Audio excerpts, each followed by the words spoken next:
Yep, we're ready, and it's episode 451. All right, 3, 2, 1. Welcome back, ladies and gentlemen. Episode number 451 of the Mailright Show. We're here with Ron Jones, and today we've got a very special treat for you because we're going to touch on a subject that a lot of you have been asking for, but we have not found the right person to have that conversation with. Today, we think we might have with Ron Jones. He is a property developer with a specialty in kind of like the fix and flip genre. So we're going to cover a lot of really cool subjects as it relates to that. For those of you that have an investment side of your business, this is definitely the podcast episode for you. Ron, you being the guest, and John and I doing this every single week, and most of our listeners are return listeners, why don't we let you introduce yourself first? Sure. My name's Ron Jones. I'm based in Huntington Beach, California. If you don't know where that is, it's about an hour south of Los Angeles. I've been flipping properties for about 15 years. I could give you some further background that I used to be a real estate appraiser for 20 years. And then 2008 happened and there was no more real estate appraiser industry. So I started using my skills as a market valuation expert to find opportunities to flip, basically buy, improve, and sell properties. In 2008, 2009, the market wasn't climbing enough to justify that type of model. So we were buying real estate notes throughout the country, basically buying them at discounts and solving their problems. But when the market started climbing, we started buying properties at foreclosure sales, started buying short sales, REOs. And then now we basically do speculation, which is go into a house, see how we could add value, either it being through remove and replace, make nice, or reconfiguring a floor plan, or solving a structural issue like cracked foundation or mold or something like that. And then we identify what we could sell it for, how much it's going to cost to get to finish the product and sell for a profit. Very cool. Well, you've had a lot of challenging years, but right now, if I was to guess and make just make a very broad stab, I would say you're going to be walking into a golden era for your business.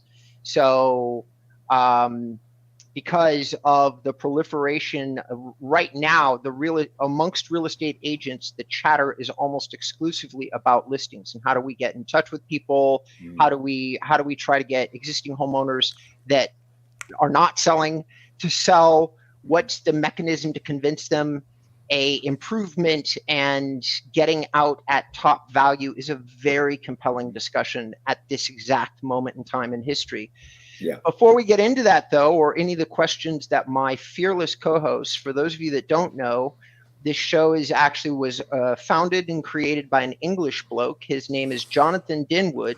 And Ron, if you don't know, because you might not, John is a legend in the WordPress world, which is I would use the word infamy, really. Okay, so John is infamous in the WordPress world. Is that good? Is that bad? Which is I don't know. Some people it's not very good, Ron, but others are okay with me. When you get to our age, Ron, part of you doesn't care anymore, do you? Yeah. All right, so John has established a show called WP Tonic, and it is absolutely one of the top 3 shows that talks about WordPress. He has had every guest that's relevant WordPress world pretty much on his show, including the guy that created WordPress in the first place. WordPress powers 22% of the websites on the web, just to give you an understanding. It is a massively dominant platform.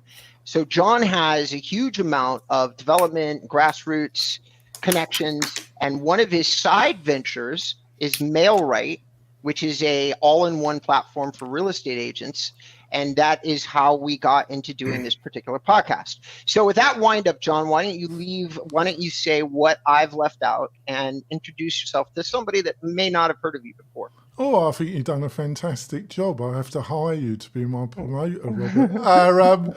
But it's just a great platform, folks. You get a CRM, landing page, automatic email and text sending out functionality, built-in calendar, and a couple other things, all in one platform at a fantastic value price. We love you to go over to mail-right.com, have a look, and book a chat with me. We love you to become part of the family. Back over to you, Rob.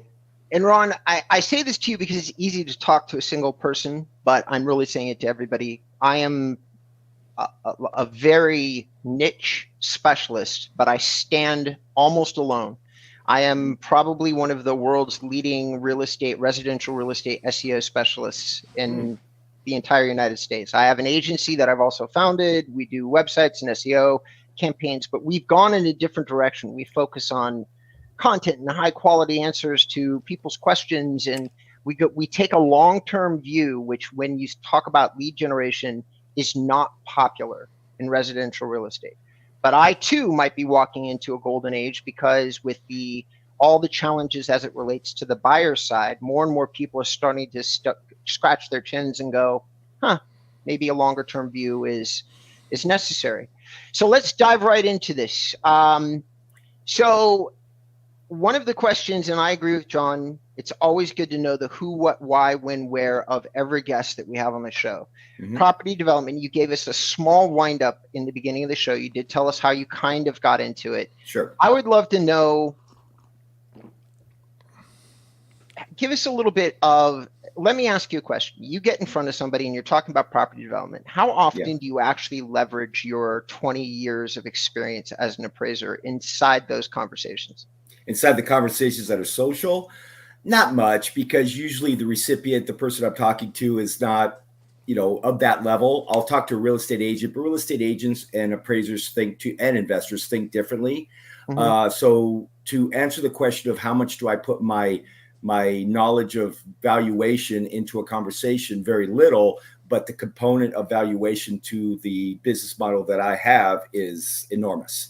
That was a huge advantage I had getting into it, because a lot of people struggled getting into flipping properties, because one of the major components is really being able to be in tune with what you're going to be able to sell that property for when you go to put it online. I was an expert at it, and it helped. That's not to say you could do it. It just gave me an advantage. Gave you an edge. So you leverage, if I was actually asking about your business edge, you would say, specifically as it relates to business, you felt your 20 years gave you like a leg up. An edge, absolutely. So I had people. When I started going to foreclosure sales and buying properties there, I got approached by a associate, we'll call him, that I used to play basketball 20 years prior, and he calls me out of the blue and he says, "I've been going to the foreclosure sales for a year and I haven't come up with any. You're getting them fairly regular. What are you doing different?" And one of the biggest things is he really couldn't get a feel for what the exit value was. So he was bidding incorrectly. He wasn't putting his model together well. So I helped him with it. I helped him buy properties. And this guy who approached me had been a real estate expert his whole life, but he was in other facets of real estate. He wasn't in residential. So I had something he didn't have, and yet the fact that he was a real estate professional. That's really fascinating. You, by the way, Ron, and I did some research on you, but I looked at your LinkedIn profile, and I didn't really see, like, if you have a YouTube channel and such. Like, I don't know that, but I'm going to tell you right away, your level of expertise in the market that we're in, if you are taking a pass on like making like evaluation statements on YouTube, you are missing a massive opportunity to promote yourself and become like a leading expert. This is such a hot topic right now, and it requires really detailed, disciplined voices. I lived in Huntington Beach. I know where your home base is. Right. That is a tricky market. Everything on the shore is so expensive. You better have an incredibly good eye, because it would be easy to go underwater by a couple million if you pick the wrong property. Without question. So John, I've got the kind of a little bit of the who and why. What do you have anything you'd like to add or ask? No, I'll go on to questions. So Ron, what do you think are some of the biggest misconceptions that real estate agents have in working with you, or approaching you, or when they find you on your radar? There must be a couple that regularly come up. Do you like to share those with us, Ron? Yeah, let me give you a long answer to that question, if you allow me. Well, I normally do. Robert will. I'm long-winded. Yeah, right. So what the backstory to this, and I'm going to get to your answer, Jonathan, is that I am a teacher, and I got to becoming a teacher when the appraisal industry collapsed. I started investing in notes, as I mentioned, and flipping. And I kept my real estate appraisal license going by taking continuing education. And in so doing, the teacher who knew I wasn't appraising anymore says, well, what are you doing? And I said, oh, I'm buying real estate notes, which I was at the time. He said, oh, have you considered teaching how to do that? And I go, oh, I'm not a teacher. I appreciate it. Thanks very much. And then 2 years later, I have to take more classes. And he says, what are you doing now? And I said, oh, I'm buying properties at foreclosure sales. He goes, tell me about it. I did. He goes, you need to teach this stuff. I said, thank you very much. I'm not a teacher. I appreciate you saying so. Then I wrote these newsletters on teaching real estate appraisers how to use their skills to invest and flip properties in real estate. And I sent them to him, and he calls me up. He goes, you need to teach this stuff. So I said, okay, what are we talking about? So we got the class approved with the Department of Real Estate Appraisers in California, and I taught it for 10 years. So now I'm leading up to the answer to your question, Jonathan. So I was at a Christmas party for this continuing education school, and I was talking to the owner of the company. And he said, if you were to develop a new class, what would it be? And I said, we need to teach real estate agents how to think like investors, because what they will do is I would be at a social or something, and they'd say, what do you do? And I say, I'm a real estate investor. And they'd say, oh, I wish I knew you. 3 weeks ago, I had this property worth $500,000 that I could have gotten to you for $460,000. They're thinking that they would have gotten me, $40,000 in equity, but they don't understand that that's not enough margin to make sense for us. So if they did understand how we think and what those margins are, they would be much more efficient at working with investors. And agents, when they become agents and they go work for Keller Williams or these agencies, the first thing that they tell you is go tell your cousin, go tell your uncle that you're a real estate agent. And when you look to buy or sell, please use me. Well, those are one-offs, and that's fine. But if you work with a real estate investor like myself, I do 20 properties a year. When they bring me something that they understand I'm looking for, my next thing is great. Bring me another one. Bring me another one. Bring me another one. So if they efficiently were able to understand what we are looking for as investors, and they bring us properties that fit that buy box, not only can they represent us on the acquisition, but then they can list the property when we sell it on the back end. So arguably 2 commission checks on one project, and you have a client that keeps wanting more and more and more properties. Yeah, I get the impression that, that because of your background, and Ron provided it's one of the reasons that I thought he would be a good guest, Robert, because Ron provided a very detailed PDF that goes into the whole process in quite a lot of detail. I get the impression that you don't, like you said before we went live, that you don't deal with ground up. Yes, Ron. It's you deal with properties that are still, the structure's still there, but you're prepared to take on projects that other, let's use the term, I don't particularly like it, flippers wouldn't take on. Because of your background and your knowledge, you're prepared to take on more properties that might have more structural, bigger problems. Would I be correct about that? That's one of the things. So think in terms of add value, Jonathan. So some kind of add value. So in California, if you don't know, the tenant laws are very challenging for landlords. And in so doing, we get a lot of opportunity that say, we will sell you this house, but you have to take the occupant and you have to deal with them. So a non-cooperative occupant. We're creating add value in that scenario by being able to take the problem away from the seller. Well, obviously buying it at a price that makes economic sense for us, but we create some kind of add value. So either it being by making the house nice with a new kitchen, new bathroom, by taking on a house that has a non-cooperative occupant that we will deal with, by taking on a house with a cracked foundation, some kind of add value is what we target and measure what it's going to take to cure the issue versus what the profit margin is, and is it worth the risk taking it on? All right. Back over to you, Rob. So guys, we're going to go to break about 30 seconds early because we have a great question coming up. And the question that we're going to ask, ladies and gentlemen, is what's a good deal and what isn't, which I feel is loaded and super broad. But I feel like a guy like you should have a couple of pat answers that you can probably deliver. And I know our audience, the ones that are interested in the subject, will definitely probably want to stay tuned. So with no further ado, we'll be right back. Stay with us. 3, 2. Sorry, John, what episode number is it again? It's 451. Okay.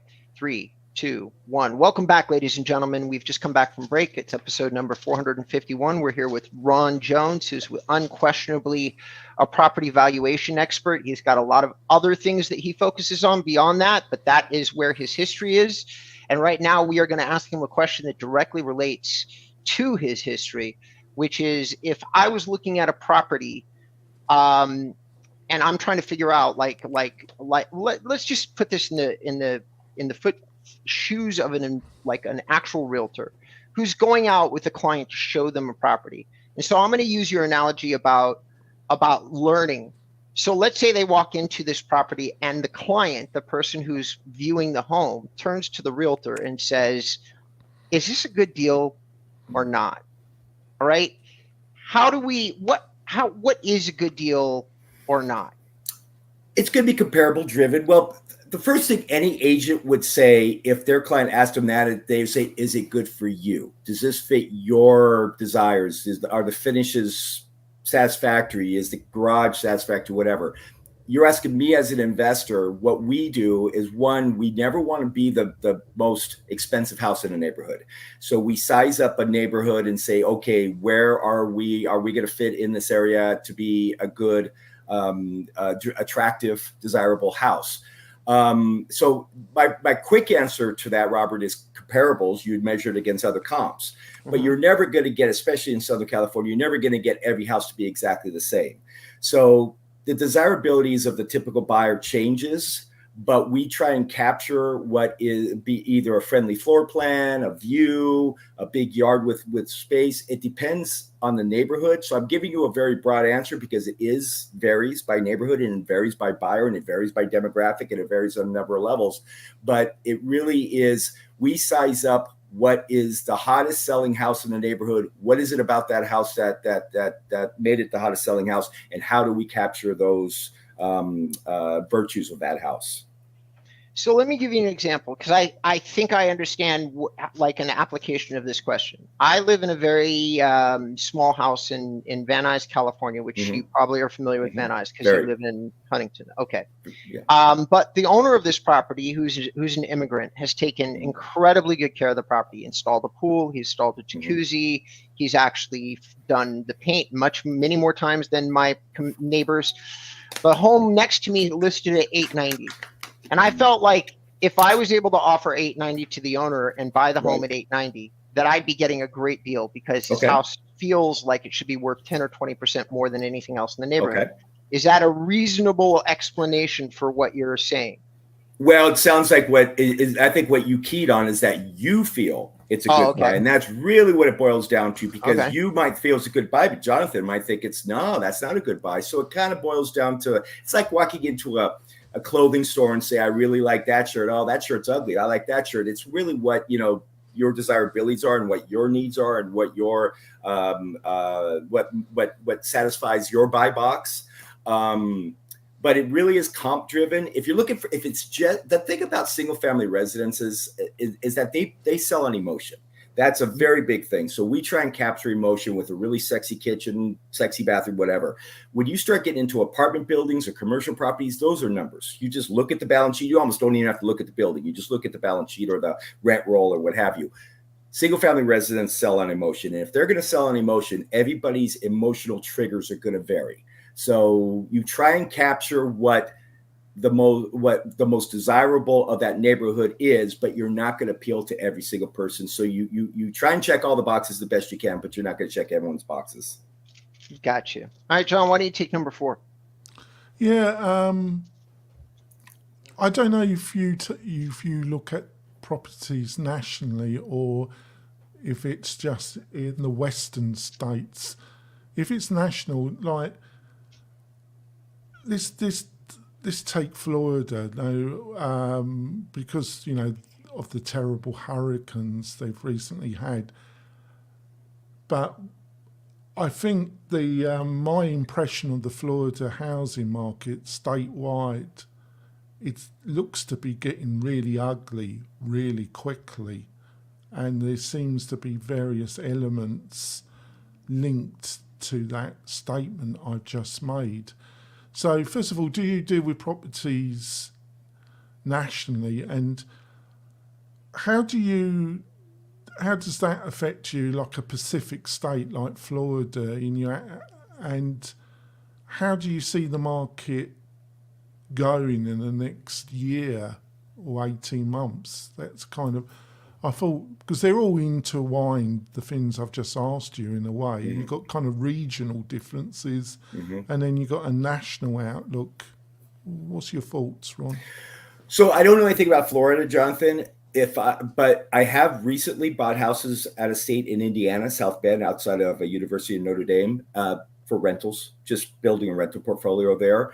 I can't speak specifically to Florida, but if you're asking me what my opinion is going forward of the housing market, I'm bullish on it. I'm bullish on it in California because I have my ear to the ground in California. But insofar as interest rates, as you know, has just softened, they're not getting the response in California to the lowering of the interest rates as much as I thought they were going to, because I think it's because elections coming up and people are in a holding pattern. But I think I'm pretty confident the Fed's going to lower the rates again in December. And then when we go into the housing market or go into the buying season, which is what, end of January to probably end of April, I think we're going to see a flourish. Again, that's mostly California. I can't speak to Florida. If you want me to, real quickly, I'd like to talk about the South Bend properties. We are buying out of states to buy rentals that cash flow, and we're buying in areas that have a constant rental demand, like outside a university, like the University of Notre Dame. And they're very appealing. So I buy a house for $100,000 and I put 25% down, and I could get close to $1,500 a month rent. The cap rate on that's like 11%. And there's a constant demand for housing because of something as positive as the University of Notre Dame. So I hope I answered your question. I can't speak specifically about Florida, but I am bullish about the housing market moving forward, and we do look for rentals in areas that have constant demand for rental properties. I'm just going to add a little addition. It's a tough question because you pointed this out, Ron, and I agree with you. I have one of my monikers of success. One of the ways I built my reputation is I've already had 3 conversations with realtors today. I have them every single day, one-to-one, person-to-person, just like this meeting. And I hear a lot of boots on the ground information. I'm probably one of the only CEO and founders that still talks to individual realtors one at a time on a regular basis, and I've been doing it a long time. And what I've definitely noticed is that real estate conditions are really regional and local. Like, I agree with you with what you just said about California. And if you start pointing out certain cities in California, I think that the circumstance changes place to place. Like, you go to Beverly Hills, they're getting regulated into the ground, taxed into the ground, and more people are moving than not. Has Beverly Hills itself changed in terms of lifestyle or quality? Not really. No. But all these external things have definitely impacted the market, and people with wealth are starting to go, it's not worth it anymore. Agreed. So the next question, which I'm going to take, is what are the oh wait, no, sorry, I was looking at the wrong question. This is an interesting one. Do you see and John put down AI, and I'm like really prickly. Large language models is not yet autonomous intelligence. So I'm going to go, do you see behavioral intelligence or large language models currently changing what you do? And it's in some way, anyway, do you see it impacting your part of the real estate world? Yes, and I'm glad you brought that up. I've just finished reading a book called Co-Intelligence about AI and large language models. So if you would have said large language models a month ago, I wouldn't have any idea what you were talking about. Large language models is the premise of AI. I do. And so one of the things we do is we try and get a crystal ball by I have virtual assistants that contact real estate properties that are in escrow. They haven't closed yet. Once they close, they become public records and everybody knows what it's sold for. We get to the agent before it closes to find out what it's going to close for, seller concessions, things like that. I'm confident that we could develop a model using AI to do that. Either calling directly or finding out other ways of doing it. Another thing is that we track zip codes, and in those zip codes, we could design an AI to go into a zip code and see the volume. What is selling? Is it 2 bedrooms? Is it 3 bedrooms?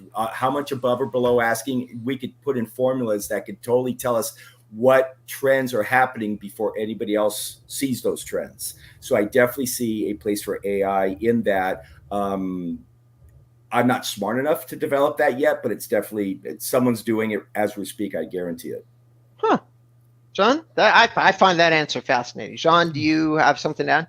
No, I haven't. I think that was quite insightful. So I'll go on to the last question. So if you had your own time machine, Ron, and you could go back to the start of your real estate developing career, is there one or two things you love to have been informed of that you know now that you didn't know then? No, now that you did. Okay, I'll answer that second one because you guys. I was on the questionnaire and I was thinking about that. Going, that's a great question. You know, what would I do? So one of the things is way back when in the early 2000s, I started buying as many rentals as I can. And if you guys recall, the early 2000s, properties were going up in value like crazy. So I was locking them in as fast as possible. And because the lending was so loose, I was able to do stated income loans and buy as many as I could. And I got up to 17 rentals.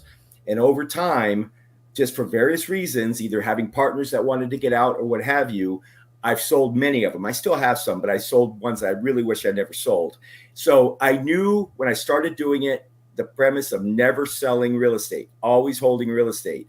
And I went against what I knew not to do. And I regret that. So one of my answers is that I really wish I didn't sell those properties. I wish I would have fought some of my partners and said, no, we're keeping the damn things, what have you. So to your audience, if you buy real estate and you own real estate, keep it as long as you can, because real estate is a given.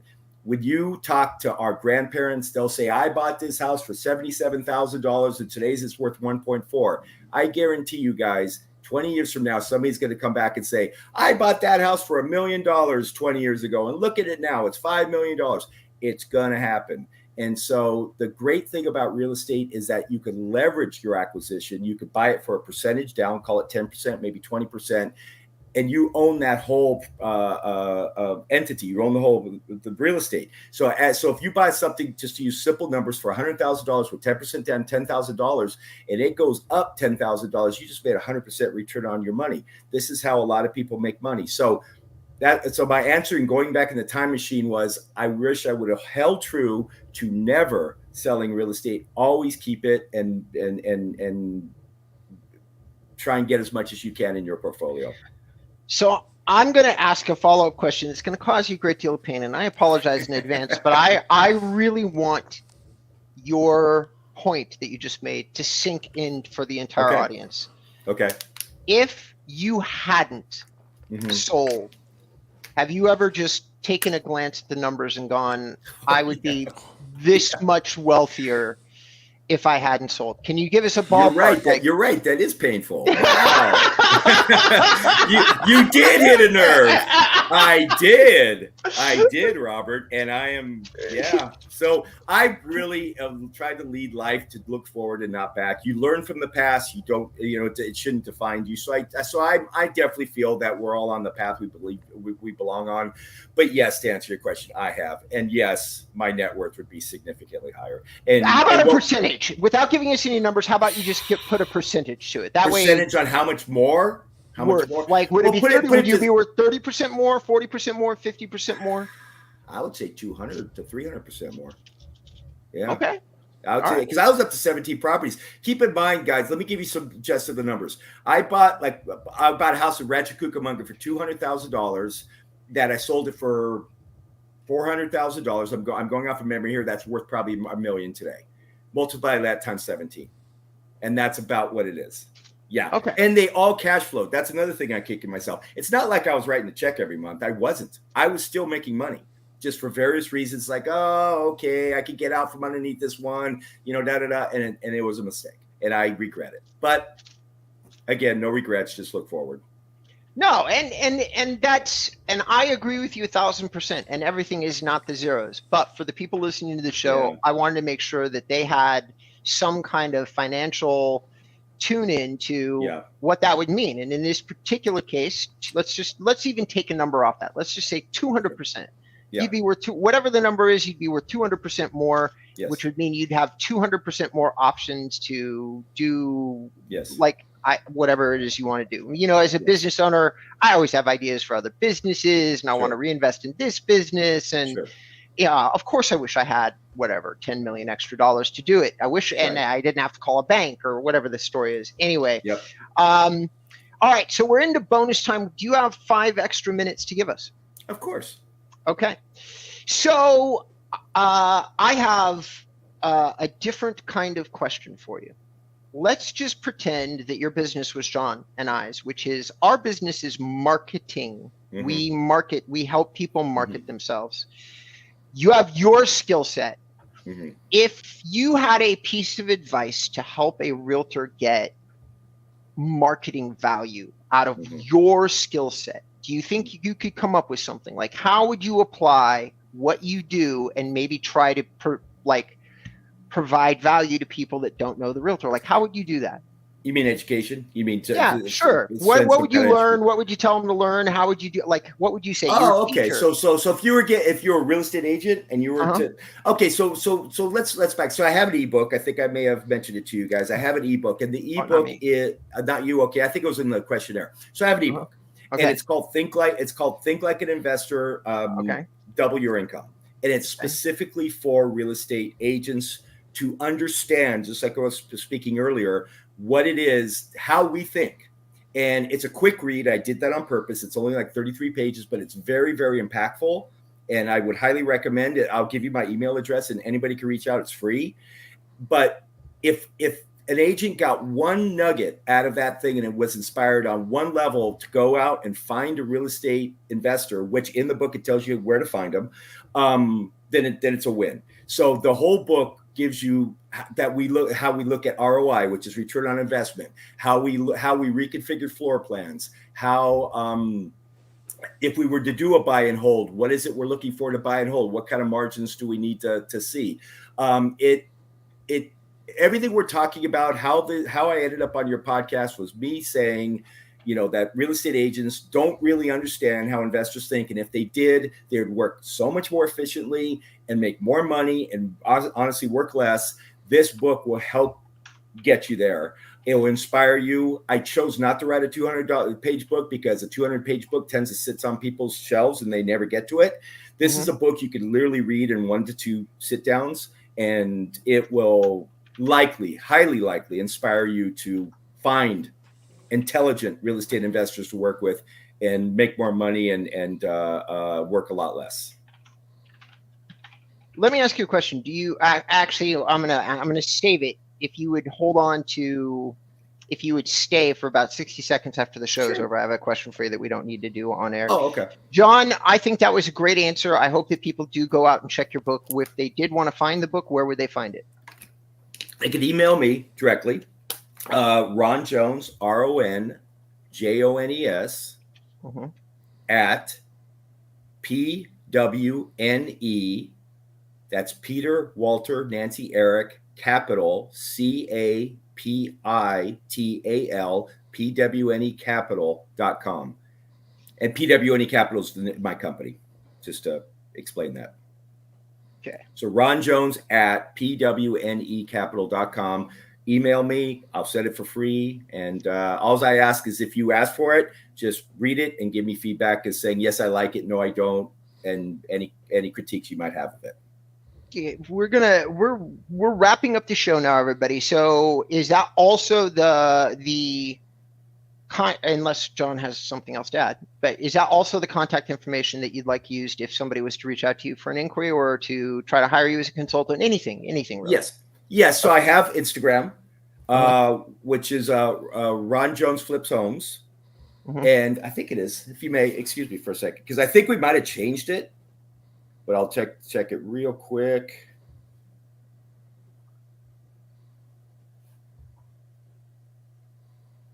Ron _ PWNE _ capital. So if you put Ron Jones into Instagram, you'll find me. I'm not very active on LinkedIn, and my website is PWNE Capital.